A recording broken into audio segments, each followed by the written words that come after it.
You know, it's not necessarily this person's fault that she rides this way. She was most likely taught this way. A lot of riders that have problematic aspects to their riding or their handling or their horsemanship, it's usually because they were taught that way. And if you don't have anyone tell you differently, you usually don't have any reason to go out and seek information that might go against what you've been taught.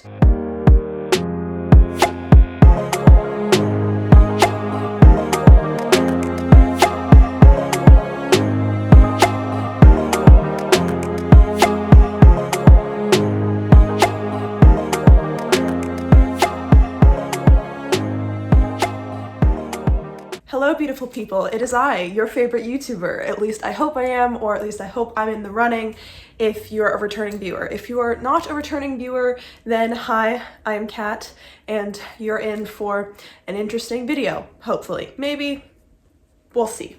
So today we're doing a viewer submission equestrian reacts video. Let's see what we've got going on here. Also, I know I'm in a way different background than I usually am. I won't bore you with the reasons as to why, but welcome to my family room. Also, the goal is to see if I can film this video in the time it takes for my chicken fingers to finish in the oven.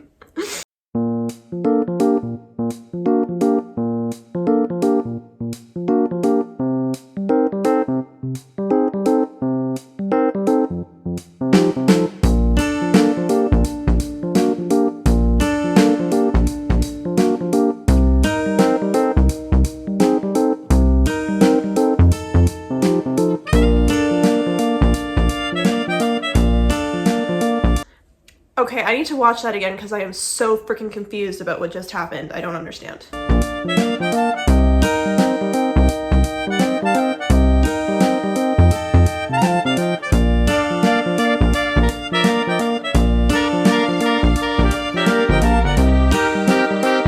Okay, well, the horse is not happy, I can tell you that much. The horse is clearly pretty...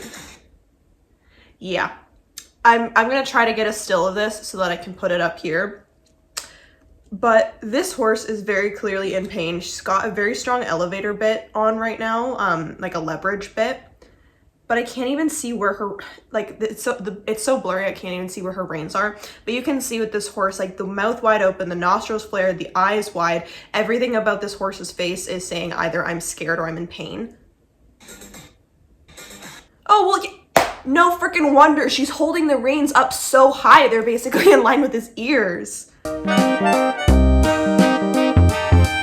And like, this isn't even starfish kicking. You'll see a lot of barrel racers will do starfish kicking, which is basically where their legs come out like so far that their entire leg is off of the saddle, which I find so mind-boggling because when I ride, I can't even imagine feeling comfortable with my entire leg and my butt no longer touching the saddle. Like, I can't imagine being comfortable doing that. Like, I would be freaking terrified. I'm gonna fly away.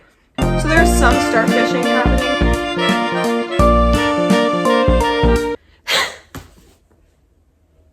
I don't mean to laugh because it's really not funny. Like, this is, you're straight up hurting your horse, which is just, you know, unacceptable.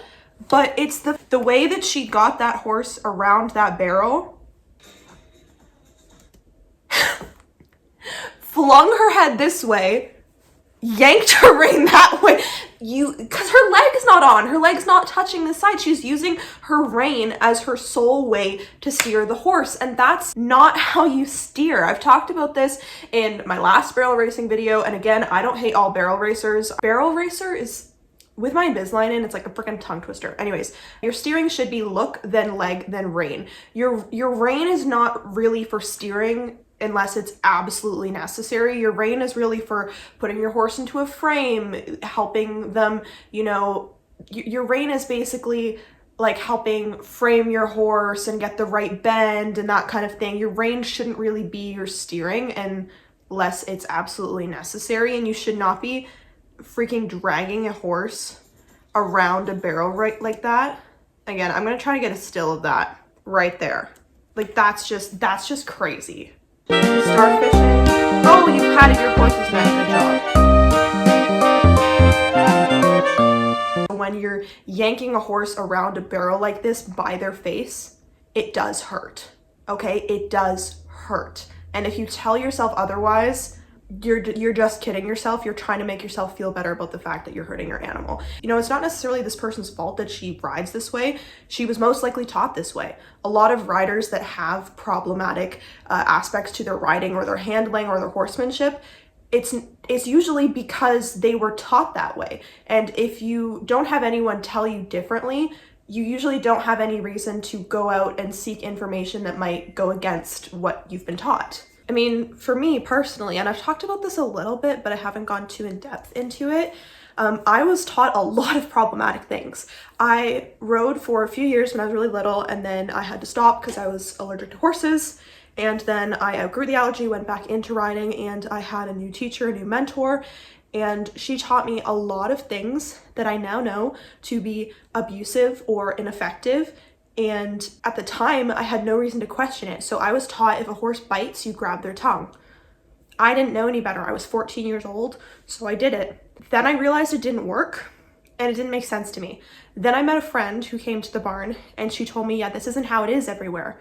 And she gave me some resources, some podcasts and things to read. And my whole mindset shifted. I realized that there were all of these things that I was taught that were ingrained into the way that I handled and trained horses and the way that I rode that just didn't make sense, and many things that were inherently painful or abusive.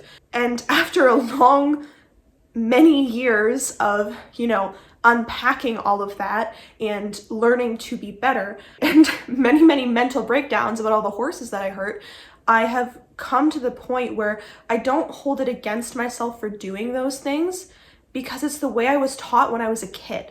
I didn't know any better, and I was taking the information from the person who I knew to be qualified, and she was the teacher. She was teaching me.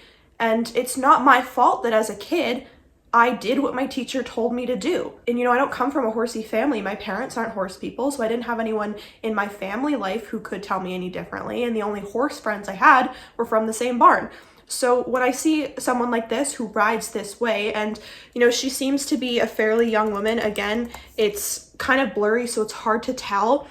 But I mean, I wouldn't assume that she's any older than maybe 18 years old. She was probably taught this way. So it's not inherently her fault, but that doesn't mean that there aren't problems with it that we should criticize.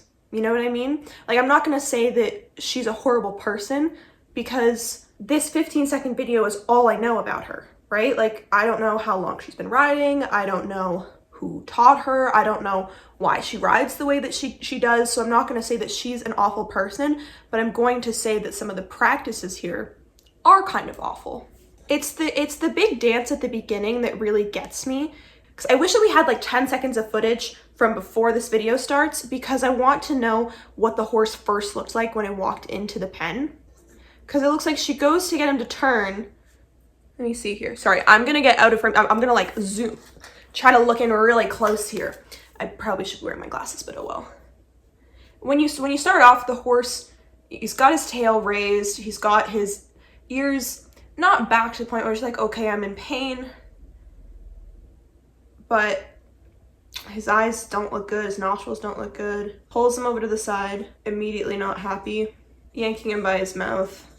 Also, you should be wearing a helmet, but he also does have a tie down on, or a martingale, which is not inherently a bad thing. I do find that they're very overused, particularly in like high level show jumping. The use of a tie down or martingale, whatever, is not inherently a bad thing. They can be very useful training tools for many horses. But I'm gonna assume, based off of the footage that we have here, beginning where the horse is, he's got his head up to the sky, he's giraffing, he's kind of trying to rear and pull what he can to get out of this. You can see like right here that strap there is as tight as it possibly can be. So that's as high as the horse can get his neck up there. And that's honestly, based off of what I'm watching here, that's probably why they have one on him or her. I can't tell from here, but that's probably why they have one on this horse, because he does that. And if he can get his neck higher than that, then he'd be more likely to actually fully rear. But just the way that the horse moves, the horse is so hollow.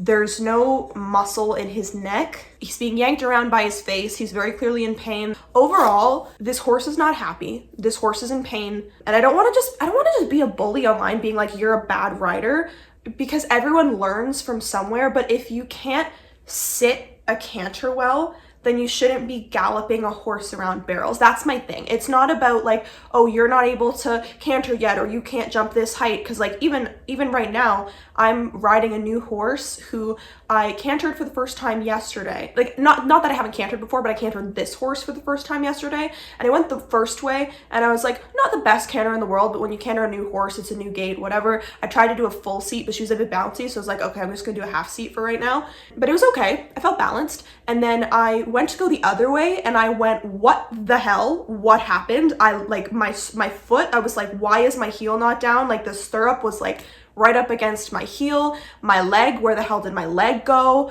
My hands were a mess. I was sitting totally lopsided, and I brought the horse back down to a trot and I looked at my coach and I was like, what the hell just happened? And she's like, that's okay. It's your first time cantering her. And I was like, no, I know it's okay, but what happened? Like, things like that happen no matter what level you're at. And I'm not going to criticize someone who is more like, you know, less advanced than me, someone who can't do the same things I can do. There are lots of riders online who can do way more than I can do. Like, I'm not criticizing her because she's a bad rider. It's more so about the fact that she's doing things she shouldn't be doing for this level. Like, for example, where I am currently, I'm not going to go jump 3 feet. Could I get over the jump without falling? Yeah, probably. But would it look good? Would it be controlled? Would it be safe? No, probably not. And so with a rider like this, when I'm watching you ride and, you know, you're completely hunched forward, your stirrups are barely staying on your feet because you can't keep your heels down, your leg is flapping in the wind, the only way you're getting around the barrel is by ripping your horse's face off, I'm gonna say, yeah, you probably shouldn't be galloping around barrels. That's just kind of my opinion. I'm a little bit scatterbrained today as well, so I'm sorry if I wasn't super like clear about what I was saying. But overall, I just think it's so common in the equestrian world, in the competitive space, and particularly in barrel racing, that we let people do too much too fast. Because this girl has the potential to be a good rider, as most people do, but you have to have a strong foundation and you can't just skip ahead to something when you're not ready for it. Like when I started riding again when I was 14, I think I spent 2 full years just solidifying my flat work and like really building that strong foundation before my coach even let me near crossrails. Could I have maybe started a crossrail a little bit earlier than that? Yeah, maybe, but would my flat work be as strong as it was? No, it would not be. And I think so many people in like the English world, they skip ahead and rush to jumping too fast.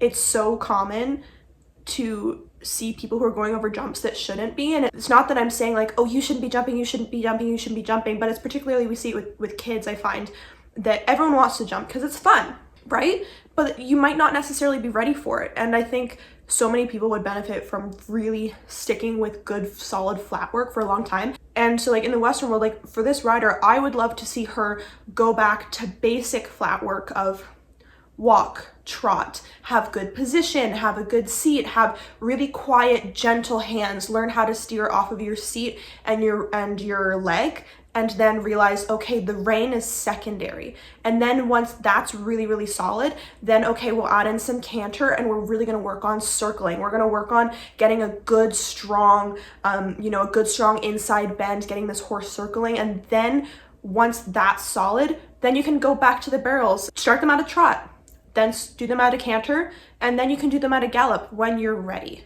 But don't rush it just because you want to go super fast and do the fun things that look cool. It's okay to not be ready for something, and it's okay to not be an advanced rider. And I think some people, they do this and they think that they look like they're this amazing, incredible, talented rider. And I'm like, you don't actually. But I mean, to the untrained eye, you might. So the untrained eye, she might look like, oh my God, she's going fast, like boom, like tight turn. But to me, someone who knows, you know, what kind of bit the horse is being ridden in, and I can observe the horse's body language and see that, you know, it's in pain and it's not happy, and I can see that this rider is barely staying on, then I can say, okay, you're not ready for this level, you need to go back to basics. And like, I'm not trying to be this person's coach, but it's just so common to see, and I think that it really puts riders at a disadvantage, and I think that it puts them in danger. Anyways, guys, I hope you enjoyed today's video. I hope maybe you learned something, or maybe you just, I don't know, maybe put me on in the background while you folded some laundry or something. I don't know. I'm not offended either way. I do the same thing. If you have a video or an account or something that you would like me to react to, you can send it to this email here. I will put that in the description, and it's also over in the description, not my description, the bio over at my channel. Also, I think I've been saying that I've been putting it in the description and I haven't been, so I'm gonna go back and edit all of my video descriptions and put it there because I don't want to be a liar. But you can do that. If you have a topic you want me to cover, you can put that in a comment. You can also just leave a comment, let me know your thoughts on today's video. If you have a different opinion than me, let me know as well. Leave a like if you liked the video. You can click subscribe if you liked today's video, because I post new videos every single week. And I want to go eat my chicken fingers, so until I see you guys next time, please remember to think critically.